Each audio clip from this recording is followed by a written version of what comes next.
little fox.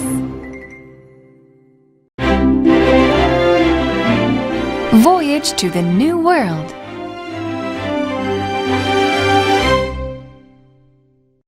My name is Mary Chilton. I am one of the original pilgrims to set sail for the New World in a ship called the Mayflower. A pilgrim is a person who makes a journey for a religious reason. The story of the Pilgrims begins in Holland. Even though I am English, I was born in Leyden, Holland in 1607. My family lived in Holland because we were not free to practice our religion in England. But Holland wasn't our home. It was a strange and foreign land. I lived there with my parents for 12 years. In 1619, we returned to England to prepare for a voyage to the New World. My parents and many other adults packed trunks and barrels with all the things we would need to begin life in the New World. They hired 2 ships, the Mayflower and the Speedwell, to take us to the New World. We were all very excited and a little scared. We left England on August 5, 1620, but we had to return to England because the Speedwell was leaking. We tried to fix the ship, but it was too old and tired. We were forced to abandon it, leaving behind our cooking oil and some other valuables. We all piled into the Mayflower. We finally set sail for the New World on September 6, 1620. There were 130 people aboard the Mayflower. There were 102 pilgrims and about 28 crew members. 3 of the women were pregnant. It took us 66 days to reach the New World. Many of us became seasick when the Mayflower was tossed around by storms and strong waves. I spent many days being sick below deck because going above deck was dangerous. The wind, rain, and waves made the deck slippery, so it was easy to fall overboard. When it wasn't stormy and scary, the voyage was boring.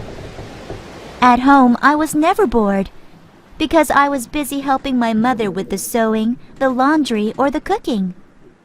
But on the Mayflower, there was very little women's work that needed to be done. I could have died, not from seasickness, but from boredom. Luckily, I had 2 friends, Constance Hopkins and Elizabeth Tilley. They made me laugh with their stories.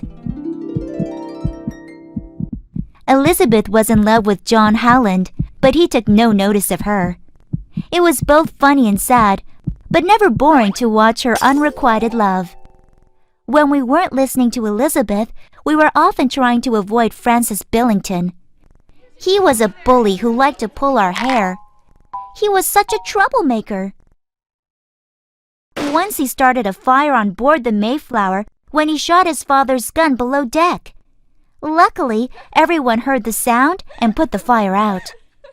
The scariest moment aboard the Mayflower was when the ship was caught in a terrible storm for 2 whole days. In the single room below deck where we all lived, we huddled together and prayed to God to save us. We weren't sure that God was listening, however, because on the 2nd day of the storm, one of the main beams below deck cracked. Many of the sailors were scared because they knew that the ship couldn't survive another storm. The passengers also feared they would die.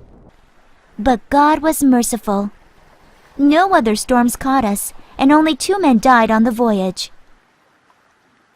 On November 9, 1620, we finally saw land.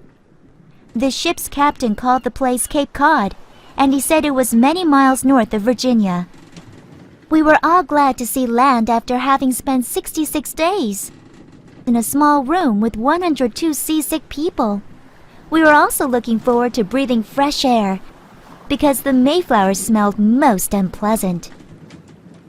On November 13, 1620, I was the first woman to step off of the Mayflower into the New World. I went ashore to help with the laundry. It was the only time in my life I was ever thankful to God for making laundry women's work, because it allowed me to stand firmly on the ground. We wanted to continue south to Virginia because there were other Englishmen who had settled there. But our attempt to sail south failed. The ship didn't dare go far from shore because of the damage to the beam. So we decided to remain in Cape Cod. We sent the men out to explore, and on December 12, 1620, the men returned. They had found a suitable place. They had also made contact with Native Americans. On December 15, 1620, we went ashore and started our new life in the New World. It wouldn't be an easy life, but we were hopeful.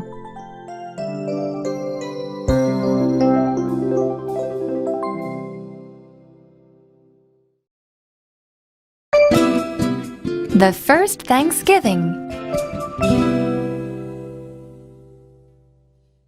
Hi, I'm Mary Chilton, and I am one of the original Pilgrims who survived a year of famine to celebrate the first Thanksgiving in the New World.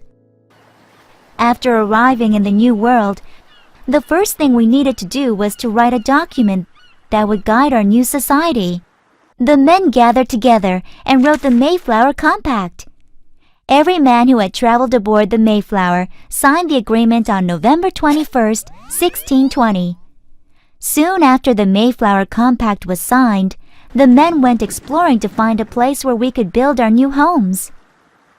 After several days, they returned to the Mayflower with some corn they had found.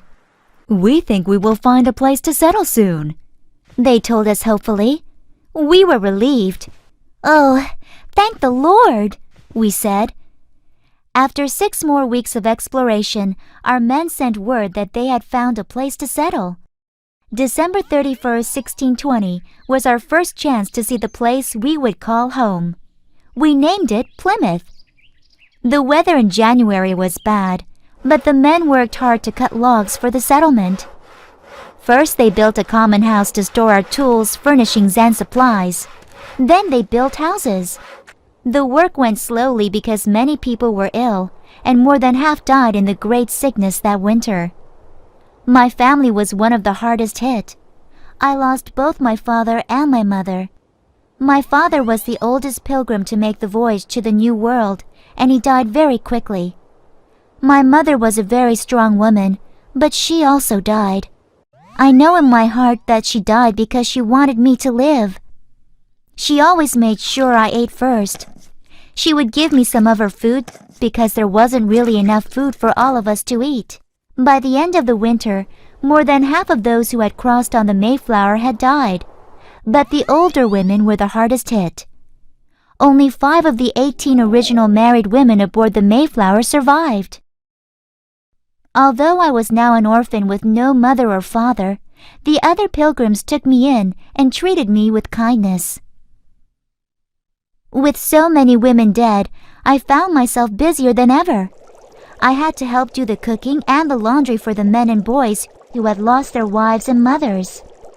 In March of 1621, a Native American came to our village. His name was Samoset. He walked into the village shouting, "Welcome, welcome, Englishmen!" Even though it was a very cold and windy day, Samoset was naked except for a cloth around his waist and moccasins on his feet. The men talked to Samoset for a long time. Samoset left the next day after promising to return soon. After several days, Samoset did return with another Native American who amazed us all with his flawless English. His name was Squanto, and he said he was the last surviving member of the Patuxet tribe. Squanto stayed with us that whole spring and summer. He taught our men how to hunt and how to fish. He taught the women how to plant and cultivate corn, squash, and beans.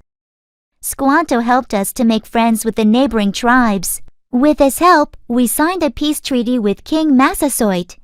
We learned that our seeds from England did not grow very well in the New World, but Squanto showed us that if we planted our seeds with herring, then they would grow.